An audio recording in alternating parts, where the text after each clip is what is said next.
ایسا تھا رسول اللہ صلی اللہ علیہ وسلم کے پاس کہ وہ ڈیلی موٹیویٹڈ ہو کر اپنے بیسٹ لیول پر زندگی گزارتے ہیں.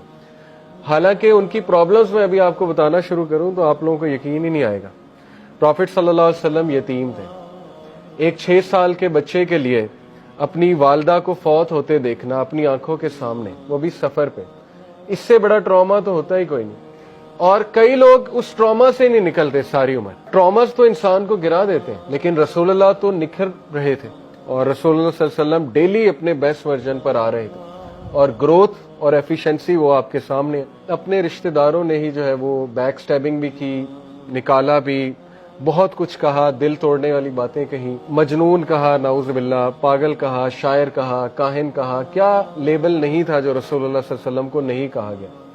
ہاؤ کم کہ وہ اتنا بڑا ان کا کرج تھا، جگرا تھا کہ نہ صرف انہوں نے فورگیو کیا بلکہ ان کو گلے بھی لگایا اور دعوت بھی دیتے رہے. اور یہ چھوٹی بات نہیں ہوتی ہے کہ آپ کا بوائیکاٹ کیا جائے اور آپ ایک یہ پریشر بھی لیں کہ میرے فیملی والوں کا کیا بنے. انہوں نے یہ پریشر بھی ڈالا کہ ہم اس کی فیملی کا بوائیکاٹ کرتے ہیں، تجارت روکتے ہیں تو شاید یہ رک جائیں. اب وہ پریشر بھی لینا کتنی بڑی بات ہوتی ہے کہ اب تو لوگوں میرے ساتھ وہ میرے گھر والوں کو بھی ٹارچر کرنے پہ آگئے، میرے صحابہ کو بھی ٹارچر کرنے پہ آگئے. اس کے بعد آسانی آنی چاہیے تھی شیب ابی طالب کے بعد، جنرلی اسپیکنگ. لیکن اس کے بعد کیا ہوا؟ حضرت خدیجہ کی ڈیتھ ہوئی، لو آف ہز لائف. ظاہر ہے بہت بڑا سہارا ہوتا ہے نیک بیوی، تو وہ ان کی وفات ہو گئی. ہم جیسا بندہ تو اب تک پاگل ہو چکا ہوتا، سوسائڈل تھاٹس آ رہے ہوتے اور پتہ نہیں ہم نے کیا کر لیا ہوتا، کہیں سے چھلانگ مار دی ہوتی کہ یہ کیا ہوا. اس کے بعد کیا ہوا؟ ابو طالب کی وفات. اس کے بعد سب سے پینفل طائف کا واقعہ. حضرت عائشہ نے پوچھا جنگ احد کے بعد کہ کیا یہ سب سے پینفل دن ہے آپ کے لیے؟ فرمایا نہیں، طائف کا واقعہ.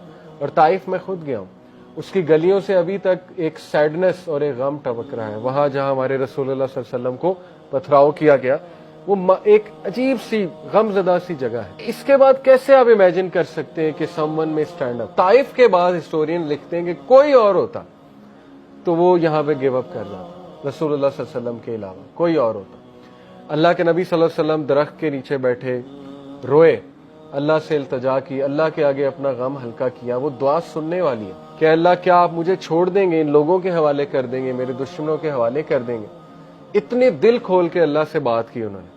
اور دیکھیں پھر اللہ تعالیٰ نے کیا مدد بھیجی. فرشتہ آیا، اس نے کہا کہ میں ابھی حکم دے، میں ان کو 2 پہاڑوں والا فرشتہ ابھی جو ہے کچل دیتا ہوں. لیکن رسول اللہ صلی اللہ علیہ وسلم کا آپ جگرا دیکھیں کہ اس ٹائم پہ کہا کہ نہیں، ان کی قوم میں سے، ان کے بچوں میں سے ہدایت یافتہ لوگ آئیں گے. اور ایسا ہی ہوا. بہت سے اسکالرز طائف کے علاقے سے نکلے. اس کے بعد تو کوئی امیجن ہی نہیں کر سکتا کہ وہ کھڑا ہو جائے گا. لیکن اللہ کے نبی صلی اللہ علیہ وسلم کھڑے ہوئے اور انہوں نے اپنے ایک اور طریقہ اختیار کیا، مدینہ ہجرت کی جائے. اور مدینہ جا کر پھر پورا ایک انہوں نے اسلامی معاشرہ قائم کیا. بیٹیوں کی طلاقیں دیکھی اللہ کے نبی صلی اللہ علیہ وسلم نے. ابو لہب نے 2 بیٹیوں کی طلاقیں کروا دی. تو باپ کے لیے تو یہی ایک کمر توڑ غم ہوتا ہے کہ بیٹیوں کو طلاق ہو گئی. پھر مدینہ جا کر بھی جو ہے وہ یہودیوں نے، کبھی مشرکیوں نے سکھ کا سانس نہیں لینے دیا، ان دا سینس کے تنگ کیے رکھا. اور آپ دیکھیں کہ ہر طرح کی سازش کی، ان کو پروپیگنڈا کیا، میلائن کرنے کی کوشش کی، رسول اللہ صلی اللہ علیہ وسلم کو ایون نعوذ باللہ قتل کرنے کی کوشش کی. اور ایٹ دی اینڈ رسول اللہ کنگ بن گئے. فتح مکہ ہوئی اور وہاں آ کر رسول اللہ صلی اللہ علیہ وسلم کے سامنے وہی لوگ آئے جنہوں نے پتھراؤ کیا تھا، تنگ کیا تھا، اجڑی پھینکا کرتے تھے، کیا کیا کرتے تھے. تو یہ سیرہ ایک لیونگ میریکل ہے. آپ کو دنیا میں کسی شخص کی ایسی بایوگرافی نہیں ملے گی اور آپ حیران ہو جائیں گے یہ ہوا کیسے.